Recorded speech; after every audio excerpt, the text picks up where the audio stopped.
మహాదేవ శ్రీమాత్రే నమః. ఆగస్టు నెలలో ఈ యొక్క సింహరాశి వారికి ఏ విధంగా ఉండబోతోంది అనేటువంటి విషయం తెలుసుకోబోయే ముందు, మరి గడిచిన సుమారుగా ఒక సంవత్సరన్నర నుండి 2024 ఆగస్టు నుండి లేదా 2025 ఫిబ్రవరి మార్చి నుండి కూడా చాలా అంటే చాలా ఇబ్బంది కలిగించే సందర్భాలు, మనీ బ్లాకేజెస్ కావచ్చును. అదేవిధంగా ఇంట్లో పెంపుడు జంతువులు మరణించడాలు కానీ, మన కింద పనిచేసేటువంటి వర్కర్స్ రిలేటెడ్ ఇబ్బందులు రావడం కావచ్చును. వర్కర్స్ వల్ల మనకేమైనా ఇబ్బందులు ఏర్పడడం కావచ్చును. లేదా ఎవరైతే సింహరాశి వారు ఉన్నారో గత సంవత్సరంన్నర నుండి చాలా అంటే చాలా చెడు ఇబ్బందులు ఏర్పడుతున్నాయి. అది ఆరోగ్యమా, మనీ రిలేటెడా, లైక్ వాహనము కావచ్చును, మార్చాలి అనేటువంటి తపన, మార్చడము, ఇల్లు కొనాలి అని ఇల్లు కొనడము కావచ్చును. ఇలా ఎన్నెన్నో కూడా ఇబ్బందులను ఫేస్ చేస్తూ ఉన్నటువంటి వారు ఈ యొక్క సింహరాశి వారు. చాలా అంటే అసలు ఒకటి రెండని కాదు, ఎన్నో ఇబ్బందులు. సో నమ్మినటువంటి వారి నుండే వెన్నుపోటు రావడం, నమ్మినటువంటి వారి నుండే వెన్నుపోటు రావడం.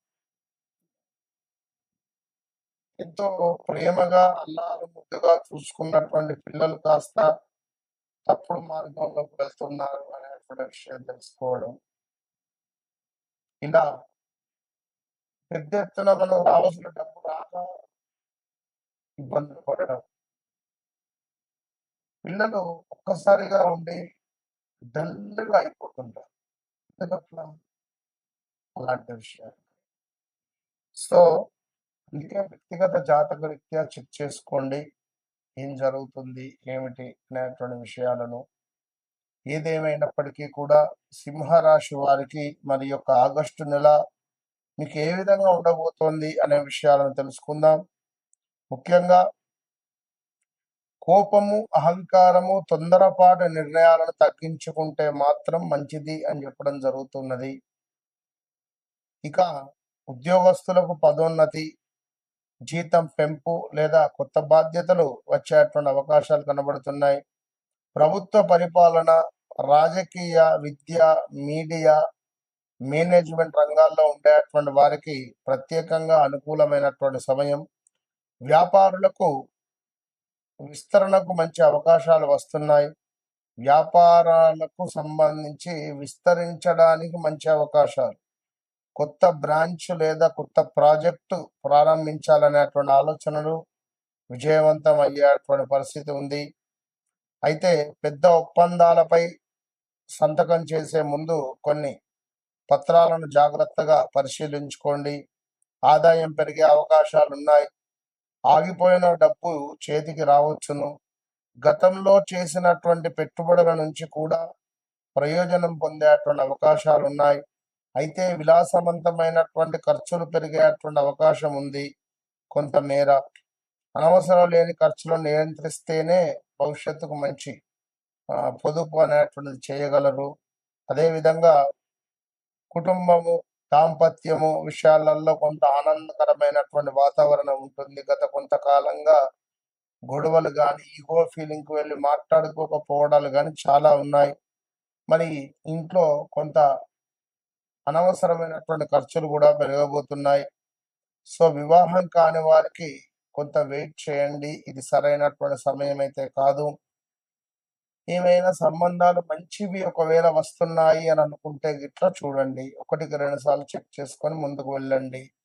వివాహానికి మాత్రం ఇది సరైన సమయం కాదు.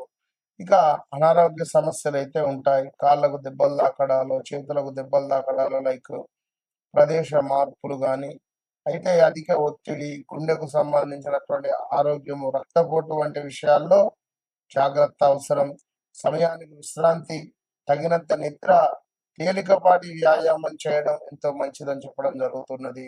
మరి విద్యార్థులకు ఇది పురోగతి కలిగించేటువంటి నెల. పోటీ పరీక్షలకు సిద్ధమవుతున్న వారికి కష్టానికి తగినటువంటి ఫలితం లభించే అవకాశం ఉంది. విదేశీ ఉద్యోగము లేదా విద్య కోసం ప్రయత్నిస్తున్నటువంటి వారికి అనుకూలమైనటువంటి సమాచారం వచ్చేటువంటి అవకాశం ఉంది. తప్పకుండా కూడా ప్రతిరోజు సూర్యునికి నమస్కారం చేసుకోవాలి. ఓం హ్రాం హ్రీం హ్రౌం సహ సూర్యాయ నమః. ఓం హ్రాం హ్రీం హ్రౌం సహ సూర్యాయ నమః. ఓం హ్రాం హ్రీం హ్రౌం సహ సూర్యాయ నమః. ఈ మంత్రాన్ని 108 సార్లు పఠి అనే మంత్రాన్నైనా చదువుకోండి. కొంతమేర గోధుమలు లేదా బెల్లాన్ని దానంగా ఇవ్వండి. తండ్రి లేదా గురువుల ఆశీర్వాదం తీసుకునేటువంటి ప్రయత్నం చేయండి. ముఖ్యమైనటువంటి పనులు ప్రారంభించండి వీరి యొక్క ఆశీర్వాదం తీసుకొని. ఏది ఏమైనప్పటికీ కూడా సింహరాశి వారికి మళ్ళీ చెప్తున్నాను, నాతో మాట్లాడక ముందు, నాతో మాట్లాడిన తర్వాత, నన్ను కలవక ముందు, నన్ను కలిసిన తర్వాత అనే విధంగా మీ జీవితంలో ఏదన్నా ఒకటి మాత్రం శుభంగా ముందుకు వెళుతుంది.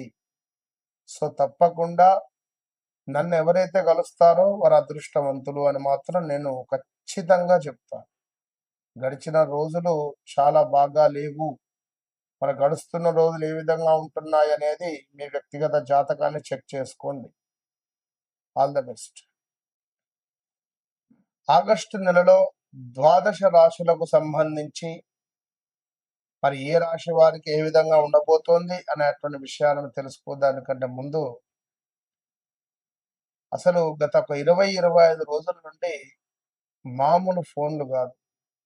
నేను ఒకటే విషయం చెప్పా, ఫలానా రాశి, ఫలానా అక్షత్రము, ఫలానా నక్షత్రము, ఫలానా అక్షరము, ఇలా క్షుణ్ణంగా నేను చెప్పినా చాలా మందికి కూడా వారికి అందరికీ ఎట్లా కనెక్ట్ అయ్యాను, అమ్మవారు మిమ్మల్ని మీ అమ్మవారు అమ్మవారు రూపకంగా మీరందరూ నా దగ్గరికి వచ్చారు, నేను అమ్మవారి రూపకంగా మీ దగ్గరికి వచ్చాను. నిజంగా, ఎందుకంటే మీరంతే అంత ప్రేమ నాకు. పంచాంగం చెప్పడము, ఆ ఆస్ట్రాలజీ ఆ యొక్క చెప్పడం అంటే నాకు ఎంతో ఇష్టం. సో మీరందరూ ఈ 5 నెంబర్లు ఉన్నాయి. 5 నెంబర్లకు సుమారుగా కూడా 100 ఫోన్లు. సో అందరికీ మాక్సిమం రీచ్ అవుతూ రావడం జరుగుతున్నది. కొంత ఒక 1 డే 2 డే అటు ఇటుగా. ఏది ఏమైనప్పటికీ కూడా వ్యక్తిగత జాతక రీత్యా చాలా మంది చాలా ఇంట్రెస్ట్‌గా తెలుసుకున్నారు. వారికి కావాల్సిన విషయాలన్నీ కూడా పొందుపరుచుకున్నారు. వారి మొబైల్‌లో గాని, పేపర్‌లో గాని. ఎక్కడికి వెళ్ళినామనో కూడా మాకు ఎలాంటి రిజల్ట్ లేదు గురువుగారు. మీరు చెప్పారు.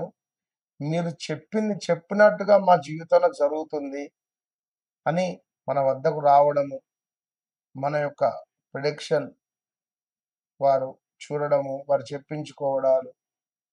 ఎందుకంటే నేను ముందు ఒక 2 క్వెషన్స్ నేనే వేస్తా. మీ జీవితంలో ఇది జరిగిందా? ఇది అయ్యిందా? అది అయిన తర్వాతనే నేను జాతకంలోకి నేను ముందుకు వెళ్తా. కనుక డైరెక్ట్‌గా నేరుగా ఏం కావాలని నేను అడగను ఫస్ట్. ఒక 2, 3 నిమిషాలు దాన్ని నేను చూసిన తర్వాత నాకు కొన్ని డౌట్స్ క్లియర్ చేసుకున్న తర్వాతనే, నా మీద మీకు ఒక నమ్మకం ఏర్పడిన తర్వాతనే నేను వారి జాతకంలోకి వెళ్తా. కనుక మీ జీవితంలో జరిగింది, జరుగుతుంది, జరగబోయేది విషయాలకై తప్పకుండా నాతో మాట్లాడండి. మీ సమస్య నా సమస్య. సో తప్పకుండా వన్స్ నాతో మాట్లాడండి. మీ జీవితాన్ని మార్చుకోండి. దగ్గరలో ఉన్నారు ఒకవేళ, వన్స్ నన్ను కలవండి. మీ జీవితాన్ని మార్చుకోండి.